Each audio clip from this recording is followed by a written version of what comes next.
Thanks, and good afternoon.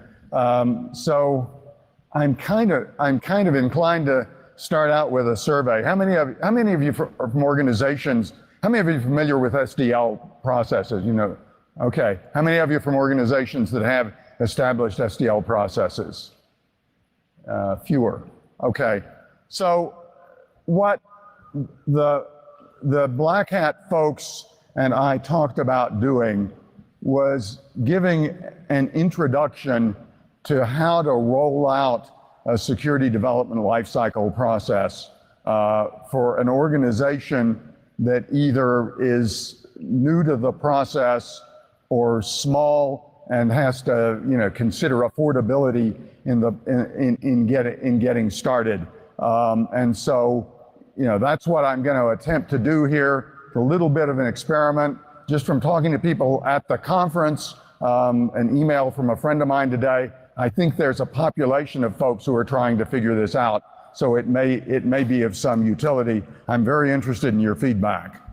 What I'm going to do is go through a brief introduction to SDL and some of the history and origins. Since you're all familiar with it, I'm going to try to blaze through the SDL history and origins and blaze through the big picture.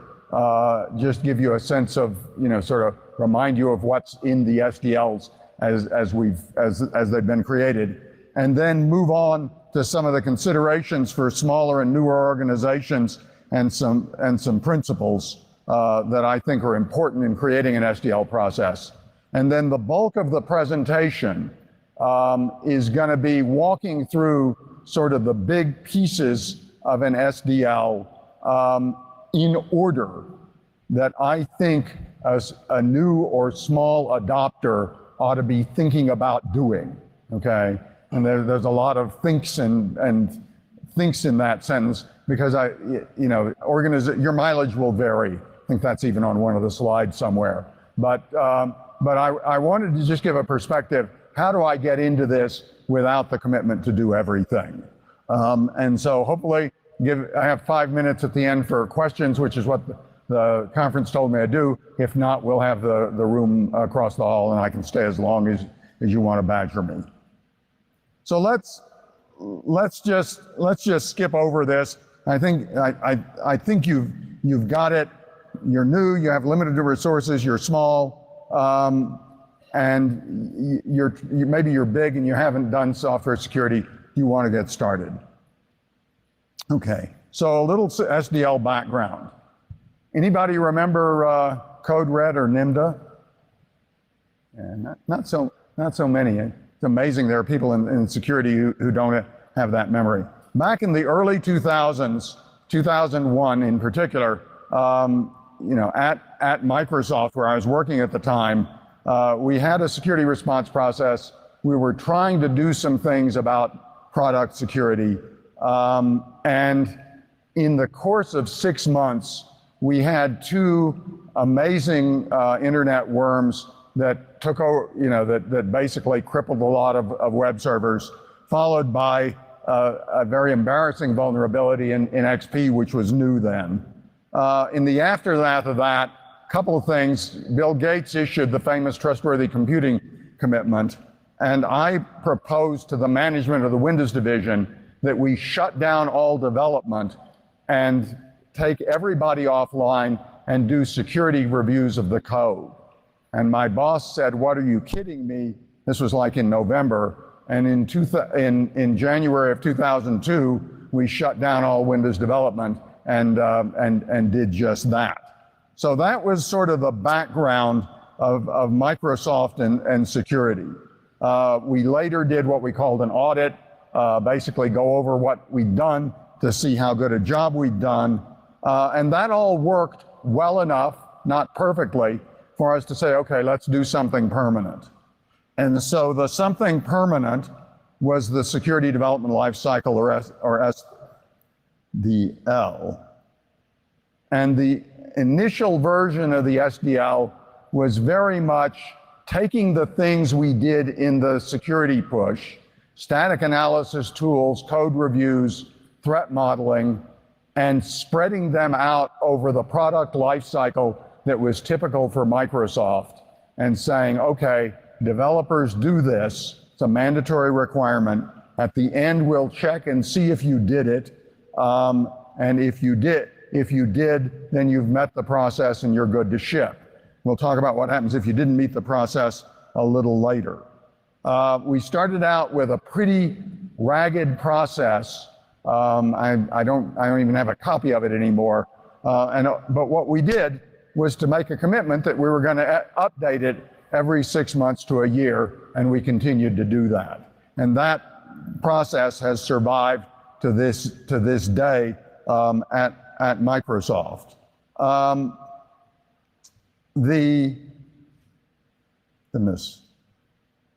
There you go.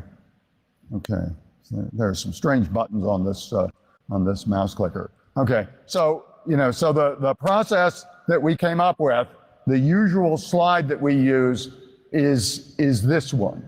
Okay, and I'm not going to read you every point on it. I don't expect you to be able to read every point on it. But the important thing here, just in terms of the SDL at Microsoft, a lot of requirements, a lot of stuff spread out over a lot of pieces of the development life cycle for Microsoft products. And so, so this was a big impact on development, and it was a significant commitment to do it.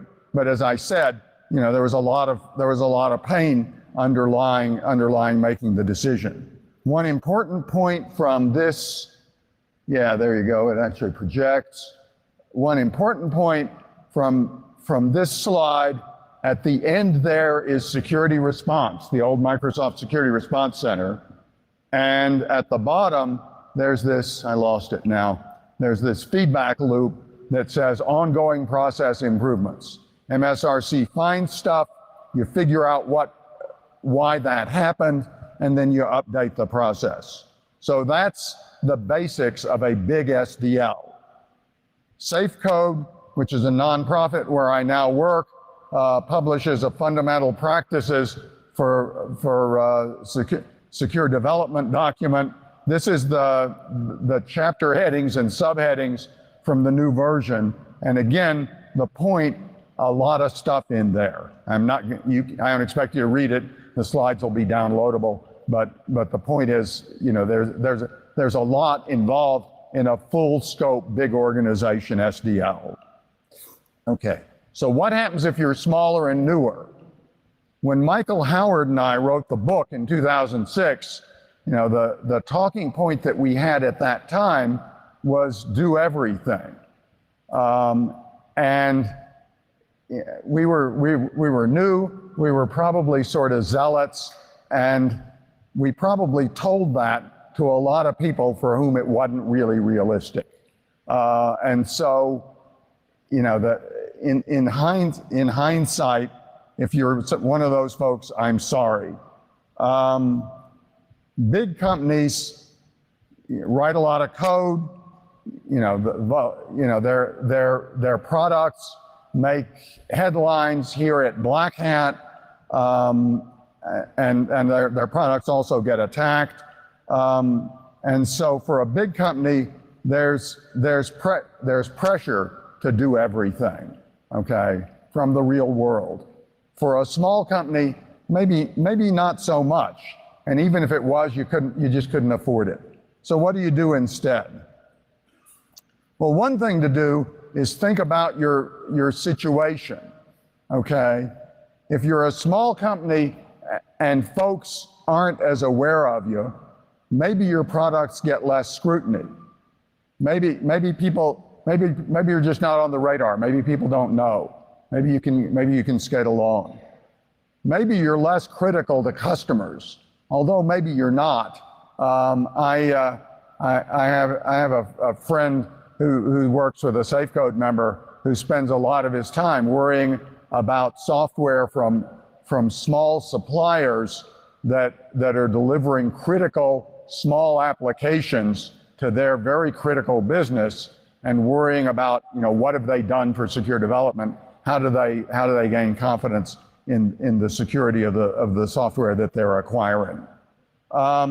If you're a small company, you probably have a smaller and simpler product family, less stuff to worry about, we hope. And you're probably depending more on code from other organizations. And that's that, you know, I don't know if you can see the bullets there. The first three bullets are plus signs, the last three are minus signs, and this one is a dot, because it's sort of good news, you're not developing that code, and bad news, you're not developing that code. And then, you know, the negatives, your security team's smaller, your budget's smaller, and maybe your management doesn't understand why you should bother. And that's, you know, those are the things that you somehow got to manage through or overcome. So let me talk about what SDL is, in my view. And this is, I think this is super important. The developers build secure software. That may be obvious, but I've had experience, you know, on a consulting basis, talking to other organizations that suggest to me that maybe it's not as obvious as I'd hope. You know, your developers are developing the code. They have to make it secure. Your security team may be big for a security team, but it's much smaller than the developers, and they can't make the code secure. The developers have to do that. What can the security team do? Well, they can train the developers, they can provide tools for the developers, they can consult with the developers and advise them on what they ought to be doing and not doing, and they can be checking to make sure that the developers did what they're supposed to do. But testing security in is a losing game, because, you know, if the security team is testing at the end, then, you know, you have this dialogue. I've got this on another slide too. You've got this dialogue. I have to ship. You have to fix that product. I have to ship. You have to fix that product. Not a happy place to be for the security team. And then the third thing, I touched on this in the Microsoft SDL slide, root cause analysis is your friend, okay? You sort of drive, it's a little bit of driving by looking in the rearview mirror, but that's better than driving with your eyes closed. And so, you know, the basic idea, what's happening on the vulnerability landscape, and what does that mean for my development and my development process? So, as I said, what I'm going to do is go through a set of slides and talk probably about a dozen, 14 of them, and talk about measures to incorporate in a starter security development lifecycle in my estimated rough, your mileage may vary, priority order. Okay, and for each of those, I'm going to list what I'm recommending be done, why I think it's there, why I think it's important, and why it fits there, and then some things about how and some pointers to resources. I'm sort of assuming an organization that exists, doesn't have an SDL, and wants to create one. I am not going into the DevOps or Agile or DevSecOps or the other life cycle models of the day. These are intended to be discrete activities that can be fit naturally where they belong as the developers are doing the process. That may be a little bit of a hedge. If you want to ask me questions about that, I'm happy to take them. And again, I think I promised your mileage will vary. Okay, so first thing, why is this even here? I submitted the slides to the Black Hat Program Committee, and some of the feedback I got from a guy who I respect was, really? A response process is the first thing to lead you to secure development? And he wanted me to take it off and put something else.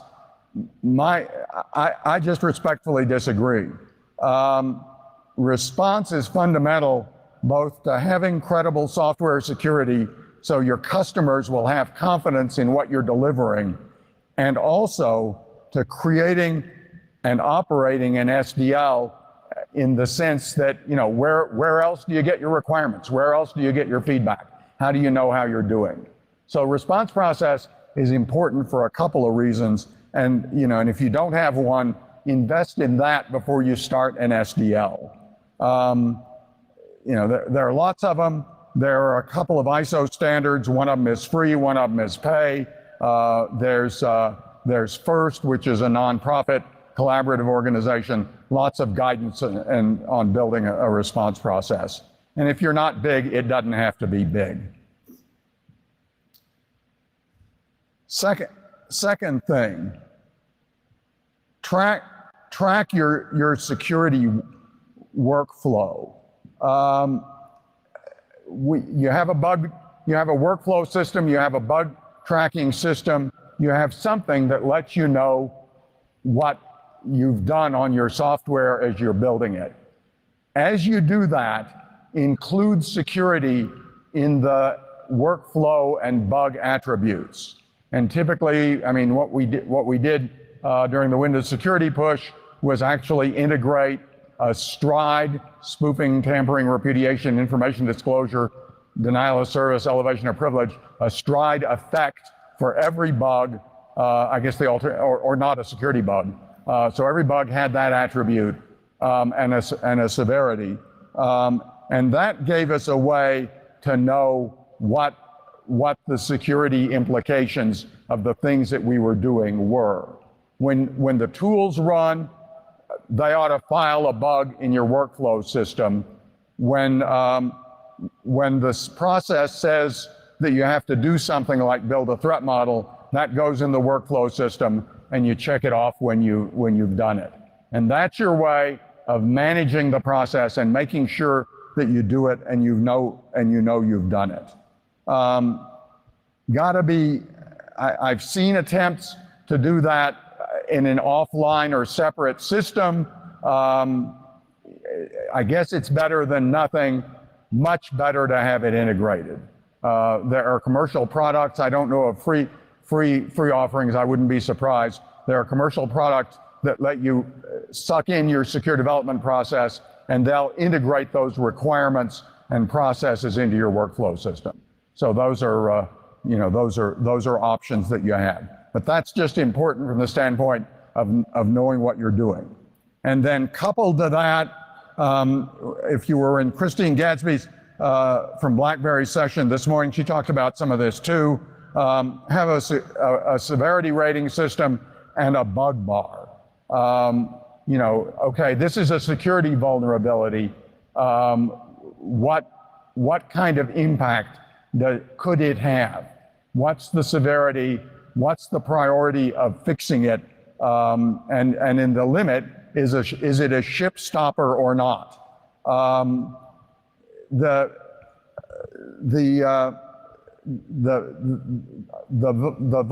rating systems, we used the Microsoft Response Center severity ratings. We created a bug bar for Microsoft SDL that is still downloadable from the web. There's CVSS. A lot of people use that. And the important thing is to understand what the impact, what the bugs are, what the severity is. One thing I advise against, early on, we used to try to factor in ease of discovery. How likely is it that somebody will actually find this in the wild? And we used to try to factor in exploitability. Oh yeah, that's a security bug, but nobody'd ever exploit it. I think you can guess how that ends. And The basic severity is the important thing, is the important thing to consider. So we've got a bug tracking system, we've got a severity rating system, and a bug bar. And now the first real technical activity in your development process that's touching code. And this may sound like a really strange one. Secure your third-party code. Okay, why would I tell you to do that? Well, because it's 2018, and people aren't. I mean, people are writing code nowadays, but a lot of organizations are building a lot of software using third-party components, open source components, third-party code, integrating other people's products. And if you ship it and the customer got it from you, it's your problem. So a really important thing, you open the web in the morning, start looking on the web in the morning, there's a terrible vulnerability in OpenSSL. Are we affected? Do we? I see some people in the front row laughing. Are we affected? Do we use OpenSSL? Are we vulnerable? You want an inventory. You want to have thought about what you'll do when a vulnerability is discovered in a third-party component, and you want to be able to remediate and respond and protect your customers. There's a safe code guide that we released on third-party components. That's a free download. There are some commercial tools that help with component management and tracking. But this can be a gnarly problem. I don't say it. Even it's supposed to ease you into it. This is not necessarily easy, because it can range. You can range all the way down to somebody copied a code snippet and used it. And what do you do when how do you even know if there's a vulnerability there? But very, very important in today's world. And then the next thing is what I call do the easy stuff. If there are compiler options, linker options,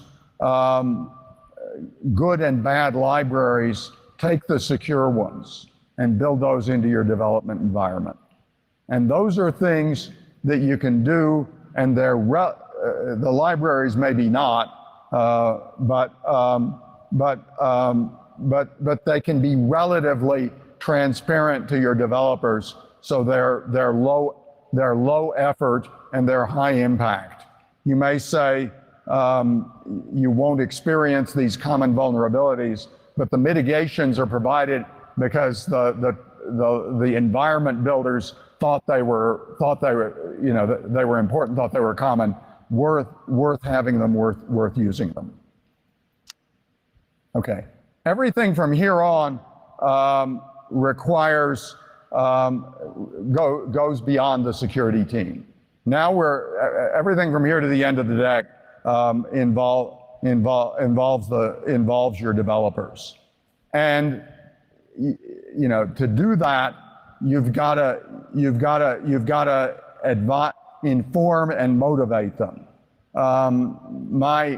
My favorite story about this, early on when I was running the response center at Microsoft, somebody came in with a vulnerability report to us. I brought it to a guy, good young computer science graduate of a good school, had just joined the response center as a program manager, and I showed him this report of a vulnerability in some piece of software. And his response was, why would anybody do that? Tell them not to do that. Good luck with that. The developers have to understand that product security is important, and they have to understand that it's their job. And that message has to come from somebody they'll respect. We had Gates' endorsement of trustworthy computing in 2002. One other thing, just sort of a war story that may be sort of relevant to this motivation thing. When we did training, we trained 8,000 people in the course of a week in a big conference room that held 800 or 900 people. And each training session was 4 hours, and we had each training session introduced by a vice president from the Windows division. And after the, you guys know about what happens when the vice president does the introduction. Vice president does the introduction, says this is important, and then walks out, okay? When we did the Windows security push, the vice president did the introduction, said this is important, and sat down and stayed for the 4 hours of the training, okay? That's about motivating developers. So you need executive buy-in and get the motivation down the organization. And then once they're motivated, then you can think about training them. One of my beefs, one of SafeCode's beefs, is that you go through a college, you get a degree in computer science, you don't know anything about writing secure code. And you know, so, but I've given up on that crusade. That's just the way it is. And so you're gonna have to train your developers to create secure software, and do that for your environment. The more targeted the training is to your environment, to what you're doing, obviously the languages, the development environment, the product set, the technology, the better. There is free training. OWASP and SafeCode are two that you can download and use. Okay. Next step, secure design. Okay. I'm gonna talk about threat modeling in a bit. It actually sort of shows up in two places.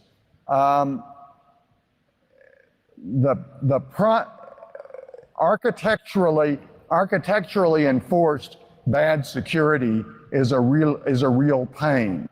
Okay. At one point, I was faced. What is wrong with this thing? Okay, well, the hell with it. At one point, I was faced with a client-server application that had a thick client and a SQL database, and all the security enforcement for the system was on the thick client, which could have been Windows 98. Okay, and so not a happy story. And architecturally not a happy story. The group that was responsible for that lucked out, but it took years for them to re-architect the product, introduce a server-side middle tier, and get the fundamental security off of the product off the insecure client system. How do you do that kind of analysis? Threat modeling. I assume a lot of you were at Adam Shostak's talk yesterday. Threat modeling is the technique, and that's an investment. You may be able to start with a high level, because if you make a fundamental architectural decision like this client-server architecture, you're in a deep hole. So you may be able to start with a high-level threat model and then go back and do more later. You may also just be able to copy a secure architecture if there's one that's around that you can trust.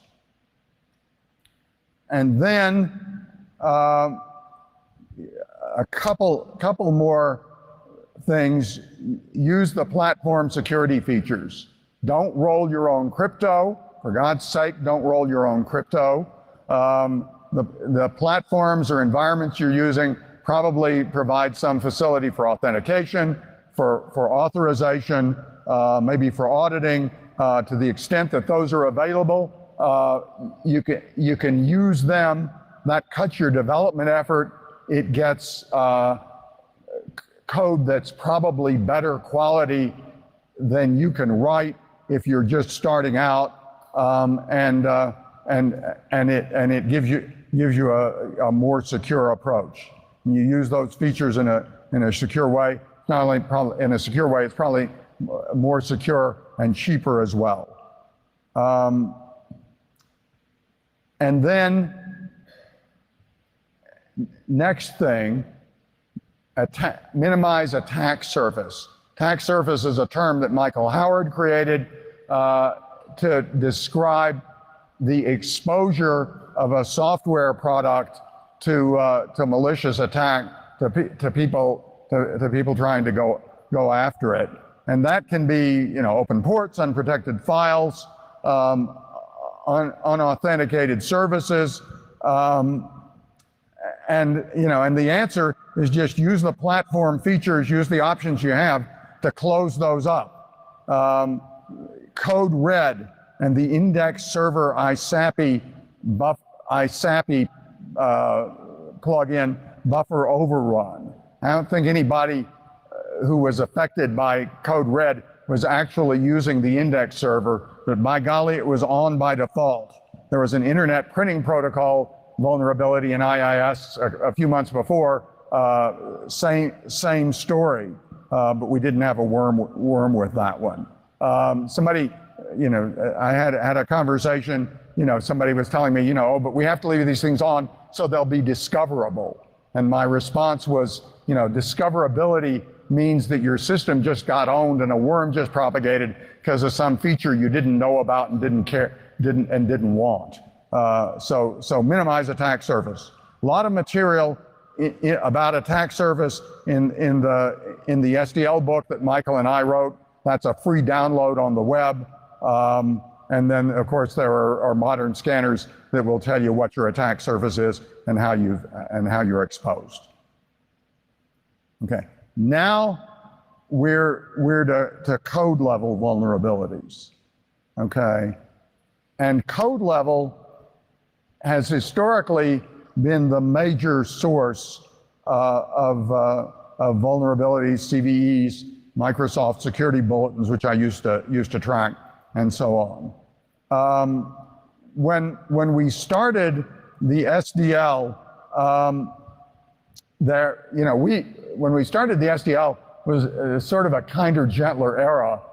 We had to worry about C, we had to worry about C++, we had to worry about C#, and maybe JavaScript. Now everybody uses everything, okay?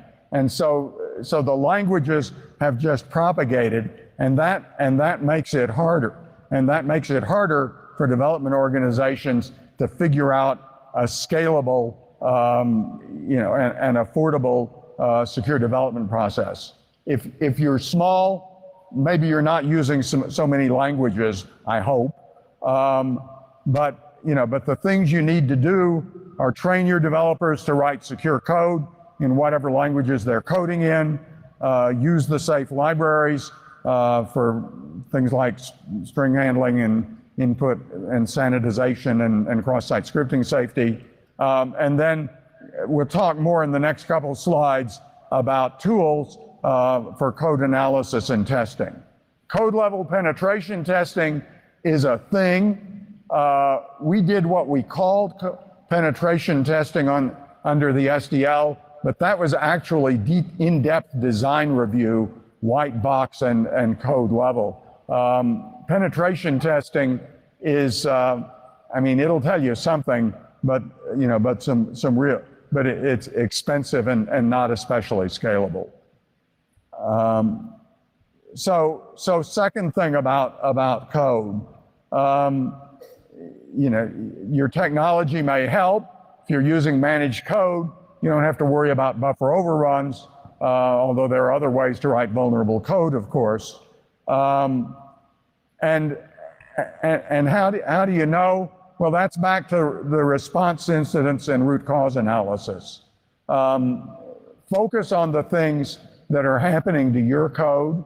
Focus on the things that are happening to code from other companies like yours, and then adopt tools or training or mitigations that address those things. Trying to do everything. If you're small, you're new, you have to focus. And this can be a resource-consuming area. There's no way around it. But maybe if you're small and you're focused, at least that lets you focus your tool investment, your developer training, and the things that you have to do. And when you're doing it, my view is that you want to integrate into development so the developers get the feedback and the developers fix the bugs. Okay, when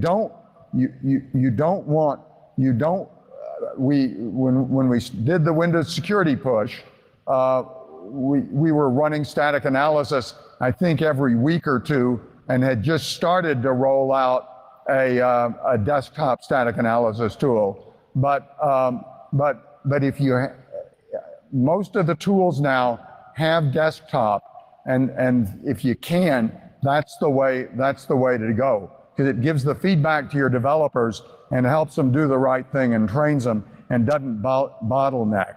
That the after the fact, well, I'll build the product and then I'll turn it over to security and they'll run the static analysis and they'll give me back a batch of bugs, and meanwhile I have to ship. Not going to end well. So desktop is the way. And when you're adopting static analysis, pick your must-fix bugs or warnings carefully. There are stories of big organizations spending tens of millions of dollars to acquire an enterprise static analysis capability and then train it for their code base. But what you want to do one way or another is to get to the point where the static analysis warnings are very high fidelity, because nothing will demotivate your developers like a batch of false positives. So you really would like to to focus there, to pick tools that work for your organization. There are tools and tool options. There are free and open source tools. This slide, this segment encompasses both static analysis and fuzz testing if you're doing native code and you're running C and C++. They're free tools. There's at least one organization that does free scans of code for that's being built for open source projects. I think there may be more than one. There are obviously commercial products, and there are also services where the vendor, the service provider, runs the static analysis on your code and gives you back the bugs. And so those are all options. But when you're down here, that's an investment. It's hopefully it's affordable if you're starting small. And then the last of the sort of developer level things is back to threat modeling. And Adam gave a great presentation yesterday. I won't try to repeat it. There certainly are design level errors. They're bad when they occur. For example, I think Stuxnet exploited like 4 design level, i.e. not buffer overrun, et cetera, code vulnerabilities in Windows. So the design level vulnerabilities happen. Got to do that analysis. I think threat modeling is the best way to do it. Lots of resources, Safe Code Guide, Adam's book, other things that can help you get started there. There are free tools for that. Okay, so a couple of final things.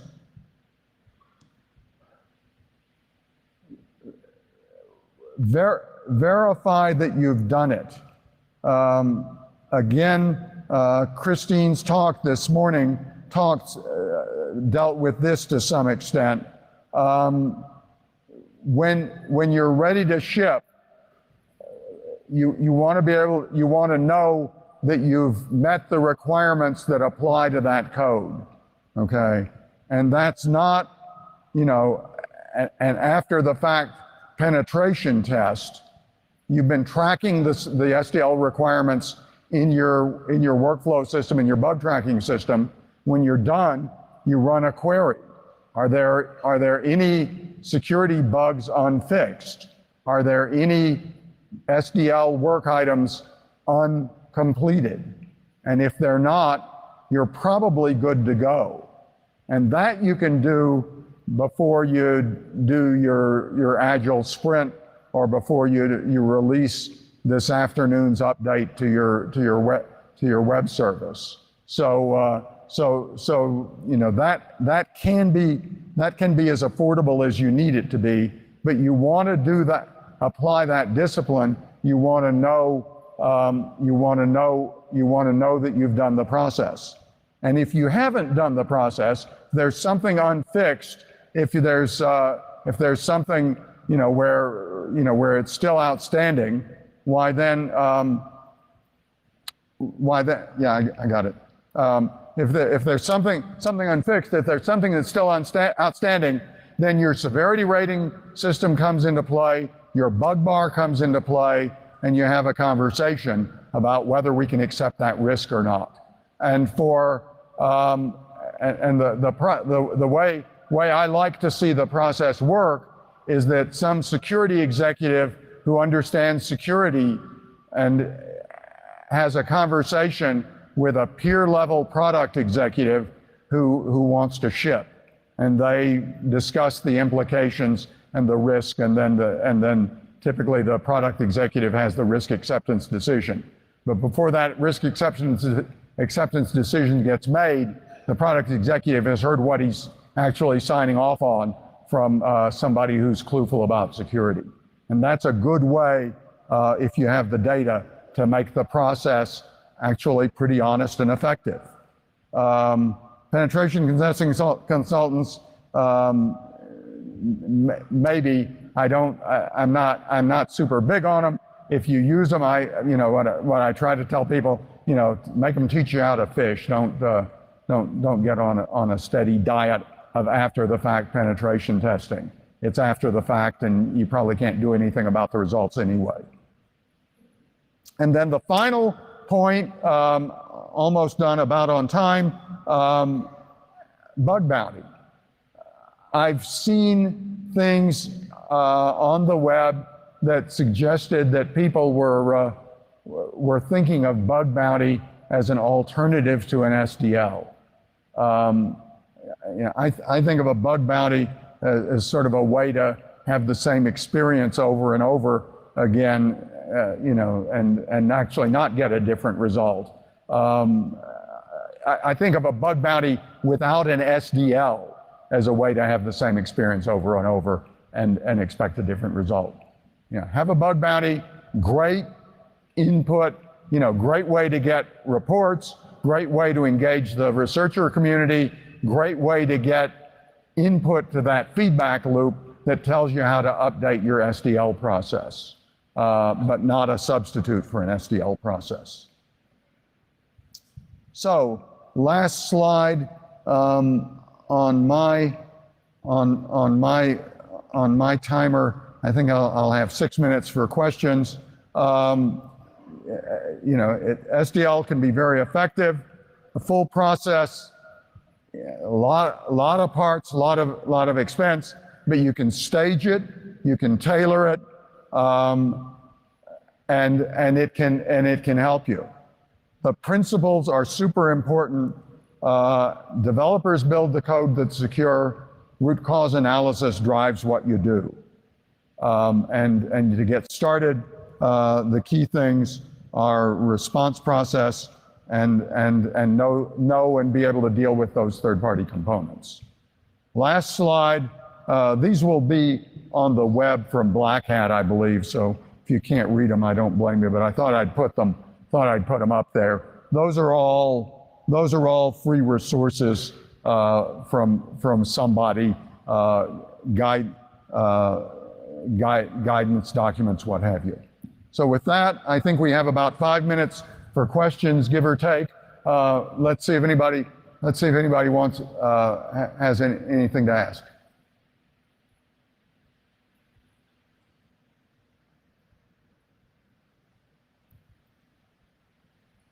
Go ahead.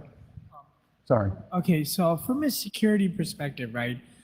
We've been seeing a lot of penetration testing from a binary perspective over here. I think this is one of the first code penetration testing advices that I've seen over here. Besides Black Duck, I think they do something similar along those lines. But from a long-term perspective, right? I think all the penetration testing we're doing is really cool. It's nice, but at the end of the day, it's statistical. And it's just people trying different things to see if they could find a bug. And how it goes is we have different penetration testing teams. Some of them luckily find a bug. They get more popular. And then people think having them on your team as a tester would mean you have more secure software. So we need to be a little careful about that. We need to, in the long run, come up with a more deterministic way of testing things. And we've gotten here because now there's a trade-off between intellectual property protection and keeping people safe. We should have never gotten there, but now we are there. We're going to have to find a line in the middle where we protect intellectual property, but also create transparency, which makes code penetration testing possible in the future. So I'm not, the audio was terrible, so I'm not sure I exactly understood the question. I mean, I think, penetration testing covers a variety of things. You can do code level testing at the end to figure out whether you're shipping vulnerabilities or not. You can do system level penetration testing to see whether your system as deployed is secure. We called white box design reviews penetration testing from time to time at Microsoft, and that's probably just an abuse of the term. The talents that penetration testers bring are important to getting secure code.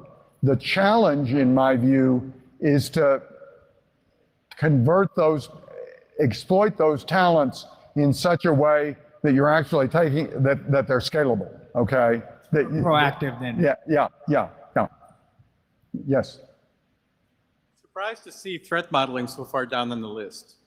Well, I'm surprised at that too, okay? And there's a cheat, okay? And the cheat is that, I said have a secure design, have a secure architecture. And you're probably gonna do that with threat modeling as well, with a high-level threat model. But pervasive threat modeling, I mean, if you go through the list of activities, I mean, I'm not, it's important, but there are a lot of things that are important in the SDL. Yeah, I was thinking that it's a good way to shift the higher ups from thinking tactically to start thinking strategically when they can see the big picture. Yeah. I see people saying, let's do two-factor analysis. I'm like, yeah, that's great. That should be. Let's do what? I'm sorry. Let's do two-factor authentication. Right. Well, that should be like number 10 on their list, but they're thinking very tactically. Right. So, yeah. So I'm talking product and software level, and at the system design level. I mean, actually, you can argue about whether that architecture example I showed was was that a software vulnerability, or was that a system level vulnerability, deployed system vulnerability? It was something that had to be fixed. Threat modeling reveals it, but it high level and critical, because that's the sort of thing you really want to avoid. It's baked in there, and it's going to take years to get out. Yes, I think last question, I think last question. Where do you really start for the first time? So if it's a small company, 20 people that has never done security, and they want to start, where do you start? Where do you start with a small company that has never done security before? tough question. Find the likeliest suspect. You know what I would say? Find the likeliest suspect in your development staff, and by that I mean the person, who breaks into other people. Well, I mean, find the person with the right attributes and get him or her to start to look at some of the literature, maybe go to some of the conferences, look at some of the online content, the videos, what have you. Start to think about what you can do to get started. And I think that's probably a good way to ramp up. I mean, you're talking, I presume, I can say hire somebody, and that's probably easier said than done. I can say hire a consultant, and that might be doable. But, again, if you hire a consultant, make him or her teach you to fish. Don't make him deliver you fish every week, because that'll be a big bill, and you'll have a lot of dead fish around. I really meant to ask, which technology do you start with first? I'm sorry? Which technology, what solution do you first implement, the low-hanging fruit? Where do you really start? Which technology? There's so much out there. So that really, in terms of which technology, that really depends on your company, your code base. I mean, if you're building a security product, start there. If you're building, something that's on the web and dealing with sensitive data, start there. In terms of the technology, do you do C? Do you do Python? Do you do JavaScript, Java? That's really going to depend on what your development environment is. If you're starting from scratch, pick a managed code language that where there's good security reputation. Okay, thank you very much.